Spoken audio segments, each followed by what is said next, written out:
नित्यानन्दकरे वराभयकरे सौन्दर्यरत्नाकरी निर्दोता किल घोरपावनकरी प्रत्यक्ष माहेश्वरे कालेयाचलवंशपावनकरी काशीपुराधीश्वरी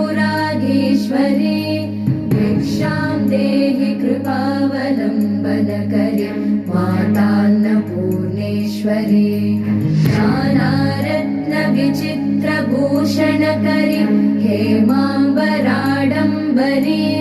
मुक्ताहारविलम्बमानविलसन् वक्षोजकुम्भान्तरे